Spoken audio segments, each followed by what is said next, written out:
दोस्तों आजकल लोगों का मानना है कि बिजनेस करोगे तो आगे बढ़ोगे, नौकरी करते हुए पैसे वाले नहीं बना जा सकता। ऐसा बहुत से लोग सोचते हैं कि बिजनेस करके ही पैसे वाला बना जा सकता है, जॉब करते हुए पैसे वाले नहीं बन सकते। बहुत से लोग ऐसा सोचते हैं, लेकिन ये बिल्कुल गलत है उनकी सोच, क्योंकि इसमें कुछ पॉइंट्स बताऊंगी आज की वीडियो में जो पॉइंट बहुत महत्वपूर्ण हैं। अगर इन पॉइंट्स को ध्यान में रख के आप अपने आप को हैंडल करोगे तो आप जरूर अमीर बन सकते हो, और नौकरी करते हुए ही अमीर बनोगे।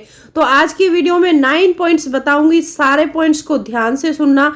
वीडियो बहुत इंपॉर्टेंट है, वीडियो के अंत तक जरूर बने रहना। और अभी तक आपने चैनल को सब्सक्राइब नहीं किया है तो आपसे एक नम्र निवेदन है, सब्सक्राइब करिए अपने इस चैनल को और बेल आइकन को भी जरूर प्रेस कर दीजिएगा, ताकि ऐसी ही इंटरेस्टिंग वीडियो की नोटिफिकेशन आपको मिलते रहे।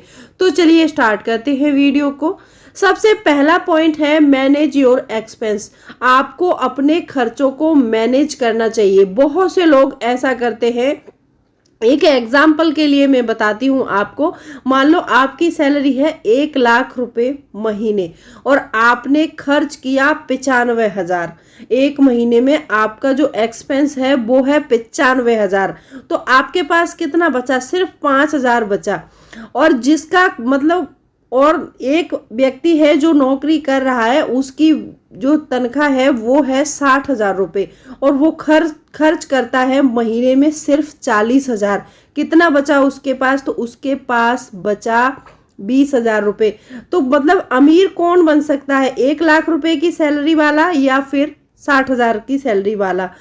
ऑब्वियसली 60,000 जिसकी सैलरी है वो जल्दी अमीर बन सकता है, क्योंकि वो अपने खर्चों को मैनेज कर रहा है। जो 1 लाख रुपए वाला है वो अपने खर्चों को मैनेज नहीं कर रहा है, वो अनाप शनाप खर्चे कर रहा है। ब्रांडेड जूते, ब्रांडेड घड़ियां, वो अपने शौक पर ज्यादा पैसा खर्च कर रहा है।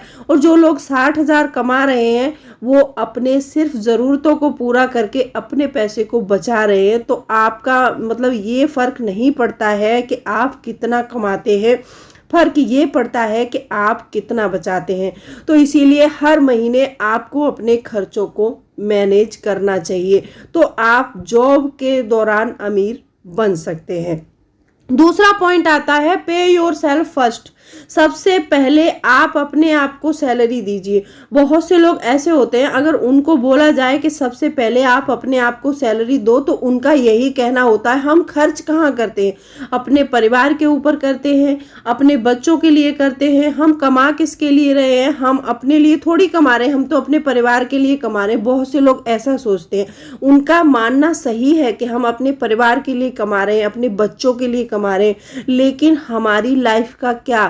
क्योंकि हम सुबह से शाम तक ड्यूटी करने के बाद में जो हमें एक महीने हम लगातार काम करते हैं, उसके बाद में हमें पेमेंट मिलती है, तो उस पेमेंट में से हमें अपने लिए कुछ ना कुछ जरूर बचाना चाहिए। जो हम बचाएंगे उसको सिर्फ अपने नाम पर निकालेंगे, लेकिन वो आगे जाके हमारे परिवार की खुशियां ही आएंगी उससे। क्योंकि ऐसा होता है कि हम अपने आप को मंथ में कुछ नहीं दे रहे हैं, तो हम कुछ बचा नहीं पा रहे हैं।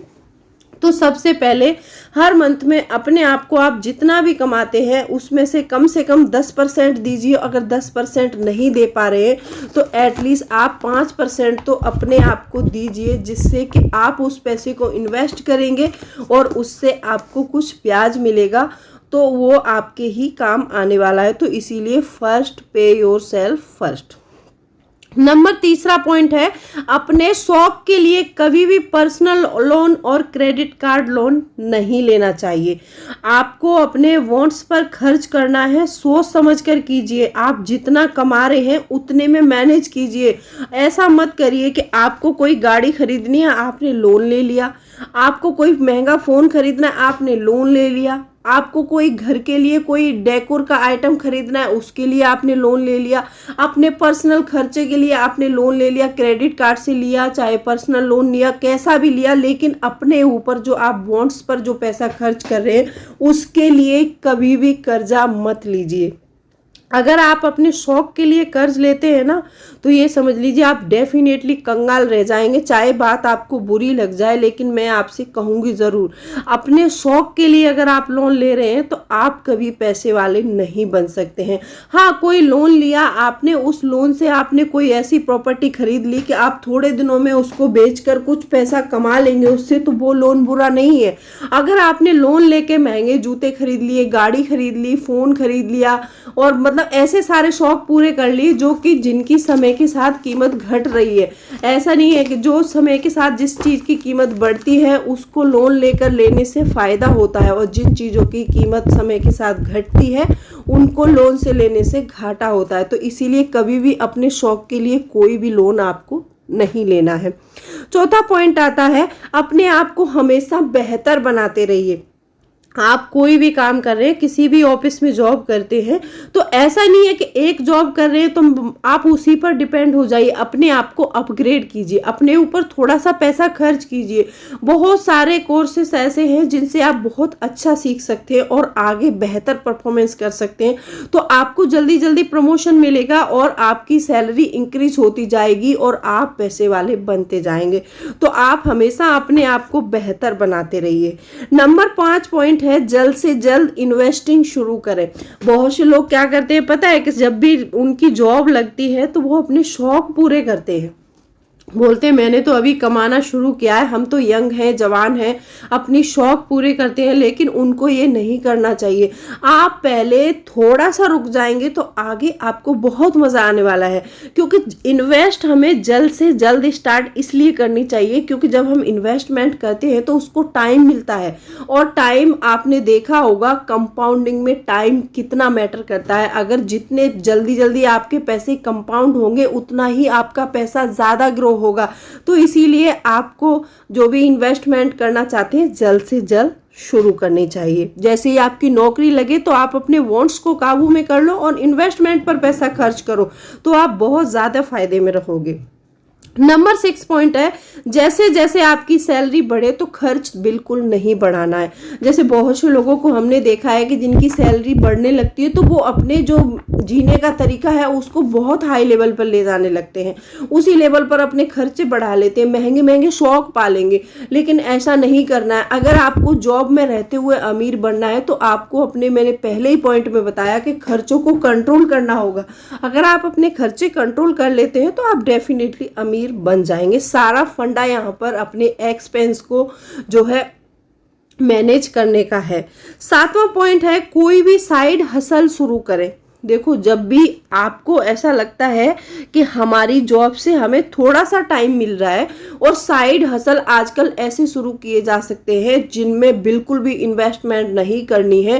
थोड़ी सी मतलब जानकारी लेकर, थोड़ी सी नॉलेज लेकर यूट्यूब पर आपको बहुत सारे वीडियो ऐसे मिल जाएंगे जिनसे आप अपनी साइड हसल शुरू कर सकते हैं। 1-2 घंटे ही काम करके आप कम से कम महीने में 30 से 40 हजार रुपए कमा सकते हैं। तो आप जॉब में रहते रहते कोई भी साइड हसल शुरू करेंगे तो आप डेफिनेटली अमीर बन सकते हैं।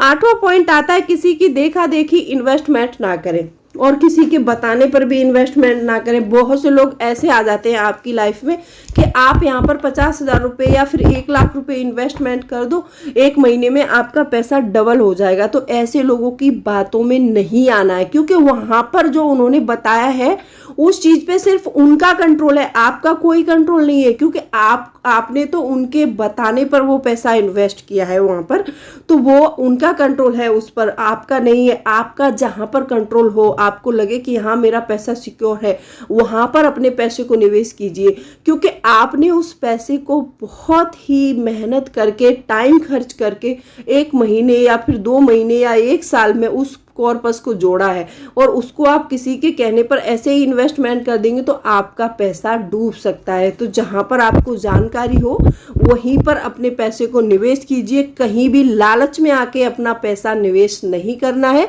कि मेरा पैसा यहाँ पर 1 महीने में 2 गुना हो जाएगा, तो वहां पर आपका पैसा डेफिनेटली डूब जाएगा। नंबर 9 पॉइंट आता है, घर के बड़े फैसले सोच समझ कर कीजिए। जो भी मैंने बताया घर के बड़े फैसले, मेरा कहने का मतलब ये है कि जहां पर भी ज्यादा पैसा खर्च करना पड़ रहा है आपको, जहां पर भी आपकी 25 से 30 लाख रुपए की बात है, चाहे तो आपके बच्चे की मैरिज होगी, चाहे आपके बच्चे की एजुकेशन होगी, चाहे आपके लिए एक बड़ा घर हो गया। बहुत से लोग ऐसा सोचते हैं कि जिंदगी में पैसे कमा रहे हैं और उनकी जॉब ज्यादा हो गई है तो वो घर नहीं बना पाए। तो कोई जल्दी नहीं है घर बनाने की, क्योंकि ये फैसला हमें बहुत सोच समझ कर करना चाहिए। क्योंकि आज हमारी जॉब यहाँ है तो हमें नीड हो रही है कि हम यहाँ पर घर ले लें, 5 साल के बाद हम कहीं और भी तो जॉब कर सकते हैं, वहां भी तो जा सकते हैं। तो क्या हम हर शहर और हर सिटी में जाएंगे तो मतलब वहां पर हम मकान ही खरीदते रहेंगे? ऐसा नहीं करना है। आपको लगे कि अगर हाँ आपकी जॉब ऐसी है कि यहाँ से आपको कहीं जाना नहीं है, यहीं पर सारी जॉब आपको यहीं पर कंप्लीट करनी है, तो ऐसी सिचुएशन में आप मकान वहां बना सकते हैं। आपको पता है कि मैं 5 साल के बाद कहीं और जा सकता हूँ या फिर 6 साल के बाद कहीं और जा सकता हूँ, तो वहां पर मकान पर पैसा खर्च करने की कोई ज़रूरत नहीं है। अगर ऐसी सिचुएशन आपके सामने है तो यहाँ पर आपको सोच समझकर फैसला करना है। तो कैसी लगी वीडियो कमेंट करके ज़रूर बताना, और वीडियो अच्छी लगी हो तो वीडियो को लाइक शेयर ज़रूर करना अपने फ्रेंड्सों के साथ जिन्होंने अभी अभी जॉब करना शुरू किया है। तो चलिए मिलती हूँ अगले वीडियो में, तब तक के लिए bye bye, thanks for watching. कोई भी क्वेरी है